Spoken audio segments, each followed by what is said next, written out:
things didn't go as he expected. The girl, completely ignoring what he said, fearlessly scooped up the little lizard in her hands like it was a stuffed toy. The dragonling was totally caught off guard and struggled to wriggle free from her grip. Frustrated and feeling helpless, he snapped at her, giving an angry warning, reminding her that he wasn't someone she could just mess with or be rude to. For a brief moment, he wished he had even a tiny bit of his magic left to launch a spell and escape. But while the dragonling saw this girl as a nuisance, maybe even an enemy, the girl didn't feel the same. In fact, she found him absolutely fascinating. Despite his strange and unique appearance, she couldn't believe she was holding a talking lizard in her hands. To her, he was the cutest, most adorable thing she'd ever seen. So much so that she instantly liked him even more than her own beloved pet, the one she'd always cherished above everything else. Suddenly, the dragonling spotted an opening and bolted, freeing himself and darting behind his lord for safety. Hiding behind Lee's body, he quickly apologized to God Mu for failing because of the girl, blaming it on the fact that he'd lost all his power. Before Mu could even respond, the girl approached him with a serious expression, one that looked downright terrifying to the little lizard. She asked if by any chance that tiny creature was his friend. Mu glanced at his visibly shaken assistant and somehow confirmed it by saying, "Friend? Not sure about that, but yes, that little one is my obedient assistant." The girl finally introduced herself as Kim Ui-jun, though it was obvious she was jealous that Mu had such an obedient, talking, and, let's be real, adorable lizard.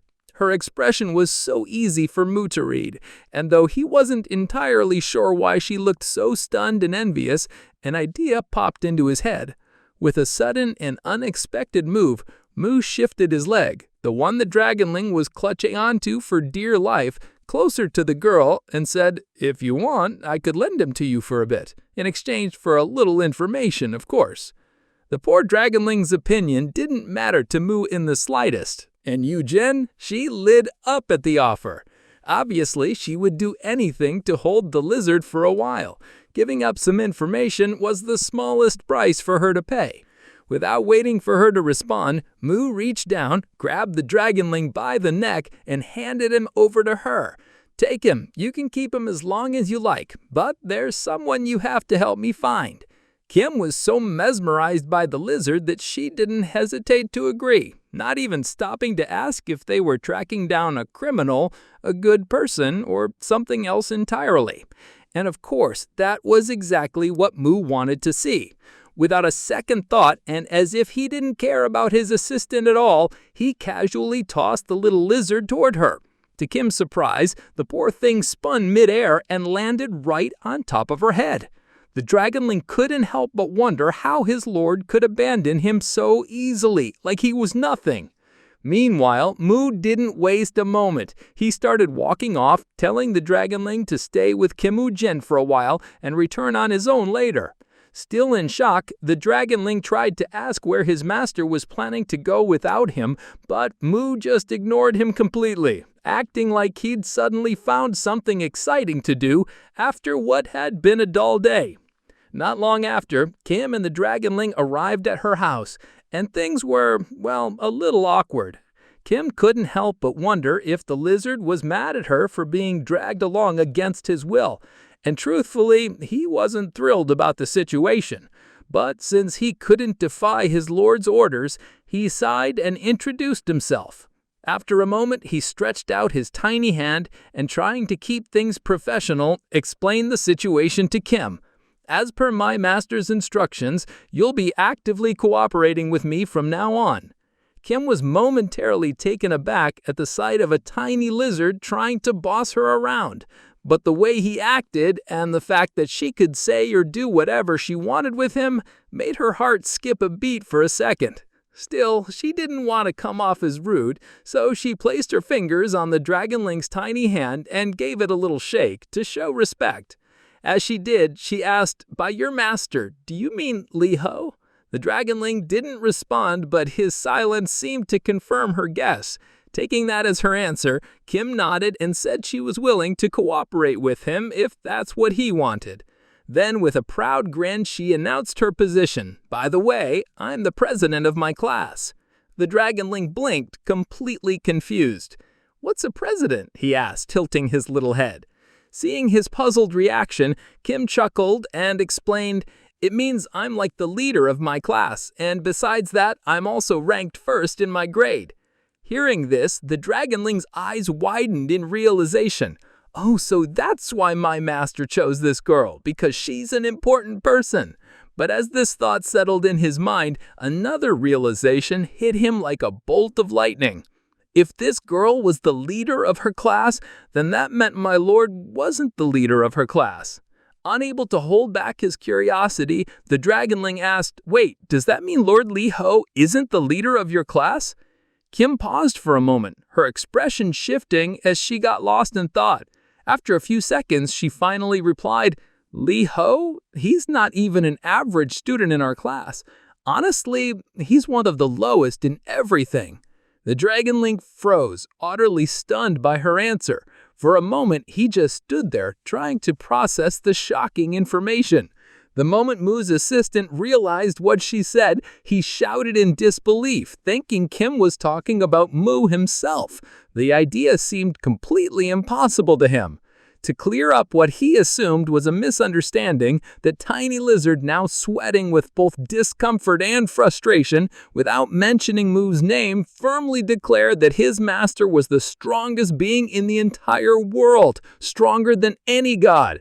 The dragonling, acting as if he was still in his terrifying dragon form, started bossing Kim around again.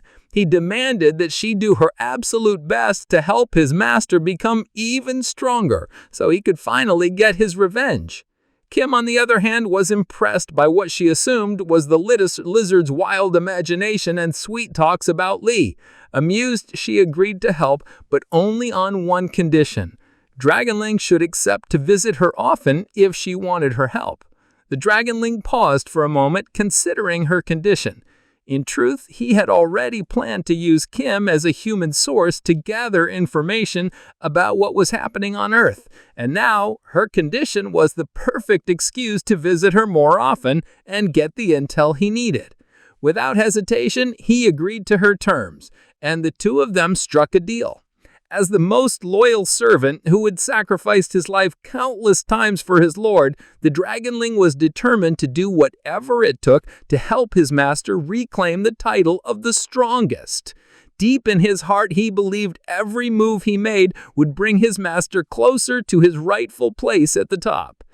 At this time, Mu, who was also focused on getting stronger, was busy doing some intense, borderline crazy training with his newly strengthened body. Unlike before, when he struggled with even the simplest exercises, now he could handle everything with ease, like it was no big deal. As the sun began to set, Mu decided he'd done enough for the day. Jumping down from where he had been training, he glanced at his body, visibly satisfied with his newfound strength. Not only had he recovered much faster than he'd hoped, but his physical strength had almost doubled. Like always, almost like it was a habit, he decided to show his excitement by swinging a punch. But this time, instead of throwing a random punch into the air, he confidently aimed at an iron rod nearby. The results were better than he could have imagined. Not only did he not break any bones, but for the first time, he didn't even feel pain in his hand. For a moment, he was thrilled with himself, but then his happy expression quickly faded into disappointment when he remembered why he had come all the way out here in the first place. He had hoped to see Kang in addition to squeeze in some training. Now that the sun was almost gone, Mu figured it was better to head back. He realized there might be a better chance of running into Kang at school in the next few days anyway. With that thought in mind, he decided to call it a day and leave. Mu left the training spot, leaving behind a reminder mark there forever. As he walked through the streets, the disgusting smell of his sweat clung to the air around him. Luckily, no one was nearby to catch a whiff of the unpleasant stench. But as Mu unintentionally reached Kim's neighborhood, his sweaty scent had gotten so strong that it seeped through the air and hit Dragonling's sharp senses. The tiny lizard, who was busy using the girl and her PC to gather information, froze the moment the smell hit him. As expected from a dragon with sharp senses, he recognized it instantly. Without wasting a second, Dragonling jumped down and left the girl behind to enjoy her peace and quiet. "Thanks a lot," he called out, waving as he dashed off, now acting more like an excited puppy than a dragon. Dragonling followed the scent trail, leaping from rooftops to walls in search of his master. It didn't take long for his keen nose to lead him straight to Mu. With one final leap, he dashed to the edge of a building and jumped right onto Mu's shoulder, landing perfectly in place. Mu was a little surprised to see him. The Dragonling greeted him and then proudly announced that he had completed what he thought was his mission. Neither of them realized that in a nearby alley, someone was being beaten up. The Dragonling was thrilled that he had found a royal assistant for himself, one who promised loyalty to Mu too, but his excitement only distracted Mu, causing him to miss what was happening nearby. As they walked past, however, after taking a few steps away, the Dragonling's sharp nose picked up something familiar. It was a scent that belonged to the guy he had been chasing earlier. The little lizard was right. It was King, acting like Batman and beating someone up in the shadows. But this time, the guy getting beaten wasn't just some bully or thug. He had stolen a bicycle. Instead of apologizing, the thief started threatening Kang, saying he'd send someone after him if Kang didn't let him go right away. As expected, that only confirmed for Kang that he had picked the right target, so he doubled down. Kang was so focused on dealing with the thief that he didn't realize Mu had appeared behind them, looking thrilled to have found him again. But it didn't last long. Kang quickly felt the danger behind them and turned to see who was secretly watching him. As soon as he spun around, he realized it was the same weird boy from the other day, the one who, despite admitting defeat, just wouldn't leave him alone. Everything seemed tense and on edge except for the little Dragonling who was facing the other way and clinging to Mu, insisting they were going the wrong way. The Dragonling kept pointing in another direction, saying they should head that way. As usual, Mu ignored his loyal companion and focused entirely on the person he had been searching for. Both of them locked eyes, Mu looking determined and Kang unsure what to do. Mu began moving, taking slow, deliberate steps forward. Kang, on the other hand, tried to explain that there had been some kind of misunderstanding and that Mu shouldn't attack him like this. But Mu didn't care, not about the little Dragonling on his shoulder, nor about what Kang was trying to say. Mu suddenly picked up his pace, making it clear he was ready to strike again. Kang still didn't show any intention of fighting back, at least until the very last moment.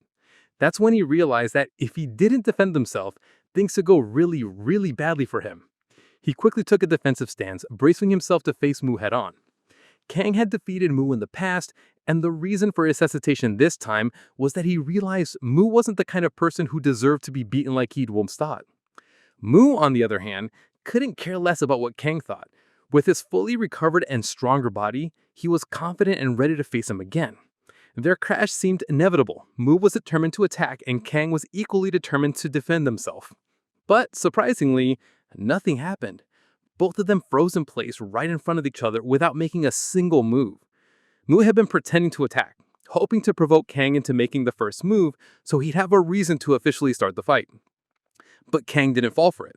The boxer guy who had been watching Mu's movement closely was shocked to see this wild-looking guy who had been chasing after him suddenly stop and show no intention of fighting. In the middle of their standoff, while Kang was fully focused on Mu, the thief seized the opportunity. With a quick move, he snatched Kang's weapon. Now with the weapon in his hand and a solid excuse to fight, the thief was ready to make Kang regret ever defeating him so mercifully. The thief swung the weapon at Kang, shouting in anger and aiming to seriously injure or even kill the boy.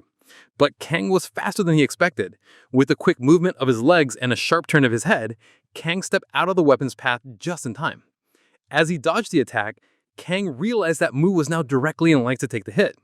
Instead of feeling happy to see the creep, overly persistent guy get hurt, he felt a pang of worry for his safety. But it was too late. He couldn't do anything about it now. Mu, on the other hand, had been watching the attack closely from beginning to end. He could have easily dodged it or at least blocked it, but he didn't. After absorbing that magical orb, Mu had been itching for a fight. If Kang wasn't willing to face him, then who better to fight than this guy? The preemptive strike landed hard on top of Mu's head. Strangely though, the blow, which could have easily knocked someone unconscious or even killed them, left nothing more than a small scratch on Mu's head. That was all the confirmation Mu needed. With an excuse to start a fight now, he didn't waste any time.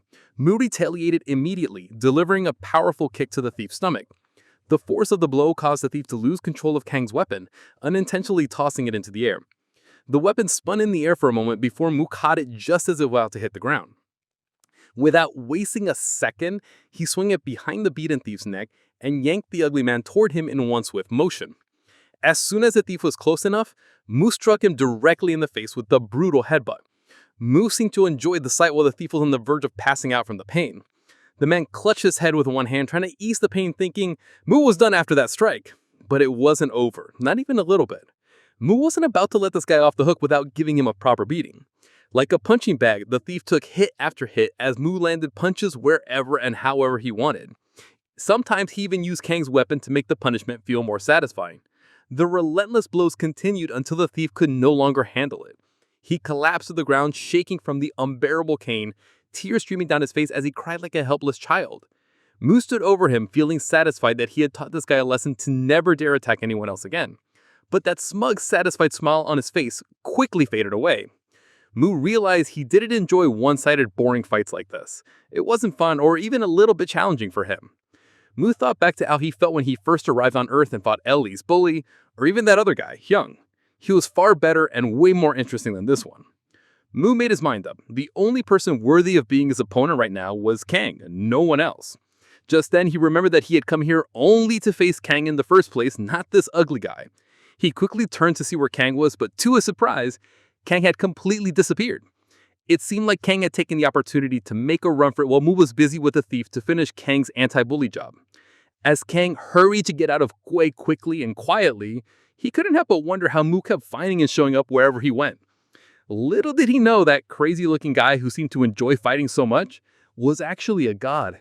Even so, Kang was so caught up in trying to escape and get Mu's excited face out of his head that he didn't notice the dragon. The little lizard looked completely distracted, obsessed with something on the other side of the street. As Kang rushed past, he accidentally kicked the dragonling right in the rear, sending the poor little thing flying forward. Kang was in such a hurry, though, that he didn't even stop to check what or who he had just kicked out of his way. A little while later, Kang arrived home. He stepped inside, casually kicked off his shoes, and sent them flying across the room without even bothering to use his hands. His mind was completely consumed with thoughts of Mu and that freaky face of his, always looking so pumped and ready to fight anyone. Just then, his sister, who had been outside, walked in with a teasing tone. She shouted, "The prosecutor has arrived!" Kang's 26-year-old sister, Hina, had decided to switch careers after that stalker case. She became a prosecutor with the goal of bringing justice to cruel criminals. Kang and Hina shared the same purpose, but it seemed they had chosen very different paths to achieve it. With a playful shove, Hina pushed past Kang, grinning as she mocked him again, saying, "How dare you block the path of a great prosecutor?" Kang, clearly annoyed, like any other brother would be, warned her about the consequences of making him use his powers. With that, everything settled down. Hina headed to her room to change her clothes, but not before calling out to Kang, asking him to make ramen for both of them, since there was nothing else to eat. As Kang stood there, he couldn't help but think about that wild day when his sister got injured. The way Hina was acting now, so lively and full of energy, made Kang wonder if she had truly moved on from that incident, or if she was just pretending. It was something he couldn't figure out. For Kang himself, forgetting that day wasn't an option. The next day, while everyone else was peacefully heading to school, Mu was doing the same. But instead of carrying a backpack or even a single book, he was only carrying Kang's weapon. And of course, the dragonling perched on his shoulder. The poor dragonling looked beaten and exhausted, muttering apologies for his failure last night. But, as usual, Mu didn't care about what the little creature was saying. Some of the students walking nearby, including Lee's bully, couldn't help but stare at the little dragonling, wondering if the thing on Mu's shoulder was a Komodo dragon. But none of them dared to get close enough to find out. That's when something caught Mu's attention. It was, of course, Kim Yujin, the class president. As soon as she spotted her little lovely lizard, her face lit up with excitement. She started jumping up and down, clearly thrilled to see her talking friend again. But her happiness didn't last long. Mu quickly reminded her that it was time for her to help him with the favor he had asked for. That's when Kim remembered the deal she had made when she agreed to borrow the talking lizard the other day. Mu himself didn't have much information to go on. He only knew that the person he was looking for wore some kind of mask and protective glasses. But that was enough for Kim to instantly realize who he was talking about. She told Mu she had heard stories about the guy, someone who acted like a bully hunter, stating he was famous for immediately pummeling anyone who behaved like a bully. Unfortunately, Kim didn't seem to have any detailed information about Kang beyond those common rumors, which left Mu feeling a bit disappointed. Still, he was confident they'd cross paths again soon, and next time, he swore he wouldn't let Kang escape so easily. What Mu didn't realize, though, was that Kang, the very person he was thinking about, was already there, secretly approaching and observing him from behind. Kang didn't stop there. Instead, he came even closer, and to Mu and even the Dragonling's horror, he leaned in and whispered, "Stay in your seat. After class, I'll come find you." With that, Kang withdrew his weapon, casually walked past Mu, and continued on his way. Mu, on the other hand, hadn't expected to face Kang so soon. It was so sudden that just hearing Kang's voice sent shivers down his spine. Still, after all those plans to kill him in the first sight, Mu let Kang go away without any complaining. Watching how Kang and Lee behaved, Kim couldn't help but wonder if they were friends or if there was something between them that she didn't know about. Without knowing who really Kang was, she gathered her courage and asked, "Lee, who is that guy anyway?" Meanwhile, as Mu stood there, looking forward for his encounter with Kang after the day's class, while watching how he's getting away with just one word, replied to Kim Yoo-jin, "Bully hunter." From that moment until the end of class, Mu's hopeful and excited expression didn't fade. The idea of finally facing someone worthy of spending his time made Mu feel both nervous and excited. To calm himself, Mu kept repeating to himself that he could wait as long as it took if it meant having a real fight. But it was all just an act, his eager face masking the chaotic thoughts in his mind. In reality, he was on edge, nervous to the point where his right leg wouldn't stop shaking. It was a clear sign that despite his outward confidence, he was struggling to keep control. At the same time, the situation couldn't have been worse for the Dragonling, who had chosen that very leg to hide under Mu's pant leg and rest during his classes, but now he'd been dealing with what felt like an endless earthquake since the morning. That long school day for both the Dragonling and his master finally came to an end. The students, except for the night study group, were free to leave. Without wasting a moment, quickly Mu found the class president girl and handed over his little assistant, who was clearly feeling nauseous, telling him he had something urgent to take care of. Without hesitation, Kim Yoo-jin gladly accepted, almost as if it was the best thing that could have happened to her. She picked up the little lizard in her arms and started walking toward the exit, blissfully unaware that if she squeezed the Dragonling just a bit too hard, she'd have to deal with him throwing up right then and there. Without asking any questions or doing anything else, she happily left the classroom.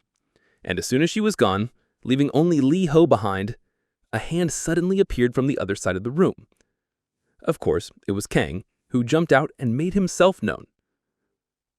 The awaited moment had finally arrived for Mu, and he realized the time for the fight had come. Kang didn't waste any time. He stepped into the classroom, shut the door behind him, and reached into the depths of his backpack. With a calm but deliberate motion, he pulled out his training gloves and slipped them on.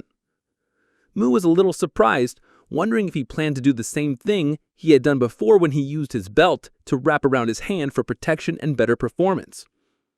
As Kang slipped on his second glove, he looked at Mu with a curious expression and asked him if he actually loved fighting.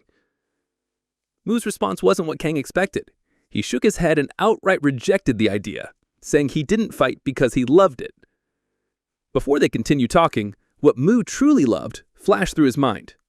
First and foremost, it was the pain and shock he felt when he got hit. For most people, it would be the last thing they would want to experience, but for Mu, enduring that kind of pain after thousands of years made those moments oddly satisfying. Second was the burning sensation in his muscles screaming at him after being pushed beyond their limits during a movement. And third, because for over 3 million years, fighting and battling had been the only thing that made him feel truly alive. With that mindset, Mu believed he didn't fight because he liked it. He fought because it was a necessity for him, a part of his existence. Yet, as he thought about it, his face twisted into a creepy, overly excited expression that made Kang pause. In that moment, Kang couldn't help but think, this guy is completely insane, maybe a psycho or something even worse. Kang didn't bother overthinking Mu's strange behavior. Instead, He unzipped his backpack again, pulled out another pair of training gloves, and tossed them to him. He acted like he was there for a friendly sparring match, not a fight to death. Mu let the gloves hit him square in the face on purpose, not even blinking from the impact, but still managed to catch them midair before they fell. Kang calmly placed his backpack in the corner and with a serious expression told Mu to put the gloves on. He explained that he wanted to keep things fair, mentioning he couldn't even take a fight seriously unless his opponent looked like more than just some random thug. In an instant, Mu slipped on the gloves and dashed toward Kang, clearly excited to put his new gift to good use. He threw the first punch, and, as expected, Kang blocked and dodged it. At the same time, Kang looked slightly annoyed by how hasty Mu was, not even giving him a chance to say what he wanted to say. But he quickly calmed himself, reminding himself that he came here for a fight, and this was the fight. No point in getting upset. After exchanging a series of random punches and blocks, both of them stepped back for a brief moment. That short pause was all Kang needed to assess the situation and refocus. Drawing on his experience as a pro boxer, he reminded himself that the first thing he needed to do was relax his body and avoid letting his muscles stiffen up. This wasn't just about brute strength, it was about control. Kang took his first step, and that was all the opening Mu needed to charge in again, recklessly going for another attack. But, unlike last time, Kang was more than ready. Not only did he defend himself without taking any damage, but he also turned the tables and landed a heavy punch right on Mu's jaw. If that wasn't enough, he used the new opening to follow up with another strike, this time hitting Mu on the opposite side of his face and even harder than the first punch. As Kang looked at his hand, he couldn't help but feel a surge of satisfaction. The power and precision behind his punches left him amazed at his own performance. He was so impressed with himself that he began reviewing or maybe even replaying the motion on Mu, almost as if testing it out again to see how it worked. First, he loosened up his muscles, then let the rotational force of his body flow through his fists and fingers, transmitting all that power straight into his opponent's body. Now it was Kang who looked genuinely excited, eager to teach Mu some painful yet practical boxing lessons. Meanwhile, Mu couldn't deny he was impressed by Kang's skill. He realized that if it weren't for the body enhancements he'd received from that mysterious orb, those punches could have done some serious damage. But instead of being discouraged, Mu felt even more exhilarated. This was exactly what he'd been craving, a fight that was both challenging and painful. With that thought driving him, he couldn't help but press on, determined to continue what he believed was a proper fight. On the third floor, a red-haired guy was dozing off during the night self-study class. Out of nowhere, his body started trembling uncontrollably, like he was having a nightmare about seeing a ghost. He jolted awake looking completely disoriented, as if he had no idea where he was. Once he snapped back to reality, he noticed a not-so-friendly note on his desk. The message called him out for always sleeping during class. Without bothering to figure out who left the note, he glanced at the clock on his phone and decided it was time to leave. He grabbed his backpack, stood up from his seat, and a few moments later found himself on the stairs heading down to exit the school. Feeling a bit hungry, the scruffy-looking guy pulled out a snack from seemingly nowhere and started eating it. As he reached the second floor, something weird caught his attention. A shadow moving up and down in the second year's class. At this hour, it was clearly someone, or maybe two people, but he couldn't tell who are they. That shadow, of course, belonged to Mu and Kang, who were still locked in their fierce fight. At that moment, Mu found himself cornered, with no way to do anything but defend himself. Thinking fast, he came up with an idea. He lifted his foot into the air and, in a sudden and unexpected move, planted it firmly on Kang's chest, stopping and surprising him. But that wasn't all. As Kang staggered slightly, caught off guard, Mu aimed to follow up with a kick to his face. Kang managed to protect his face, but it was clear he was furious. He glared at Mu and demanded to know why he suddenly started using his legs when kicks are forbidden in boxing. Mu, now confident with his newfound strategy, was ready to attack again. With a smirk, he replied, "What are you talking about? I don't even know what boxy is." Before Kang could respond, Mu leapt toward him, aiming another kick while taunting, "Who said we're only using fists in this fight, huh?" His kick landed hard, strong enough to push Kong backward. For a few moments, Kong was visibly struggling. A part of him even started to believe Mu's words, but as a trained boxer, he was completely unprepared to deal with kicks. Before Kong could regain his focus, Mu took advantage of his confusion and landed another solid kick. The once dominant boxer now found himself in a bad spot, cornered and unable to do anything but defend himself. Kong couldn't help but wonder how someone who looked so weak could deliver such powerful kicks to his upper body.